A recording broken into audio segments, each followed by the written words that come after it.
Omubatura bateganisibwa ihunga harimo tumushabe Jovanso w'emyaka 68 utushangira omu musiri ashobangirirwe kandi oguhona tushoborire okwembeere gitandikire azakwinja nashanga omuyaga gwanjire urutoke rwona rwahwire sinakozire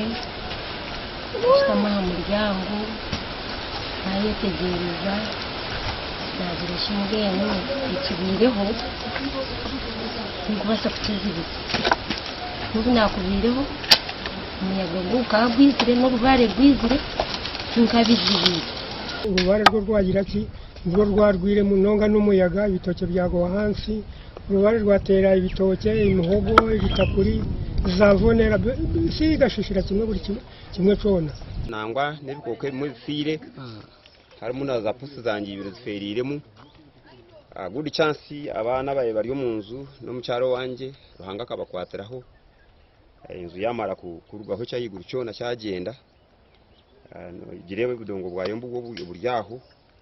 enzura yagwa nakwata rwiji ngo etatindi ko rwiji rukataho mu nzu haze enzure engenze kagwa unabendya kwatire ngo rwiji naza kuba ndyaho nareba ibati ryayerura umuyaga gwagitwara kimwe hata nayirukanga nakwata umuhanda n'abana banje bona twirukanga twaza hanzwa hata baturabe kiro kubashasha no kugira ngo kwihabaterwa ihungeri tine mwebembeze wena owabirukangirire aba government nibija kuturonda ngo tubaho bururu cyo kizibu cyabaho hino kwija twine cyo kurya ebihimba twine bitoke bikwire hejaretire muhogote kiruho ebyare bikizira yo kuteganisibwa n'ecya Kaburusoke ward na Kabambero kandi ntoce n'emisiri ya muhogo n'ebihimba nibyo bitirwa ihunga nija kutunga timu y'aba agriculture ezeyo ekore reports ezo nizija kutuyamba kureka twatunga ubuyambi na munonga embibo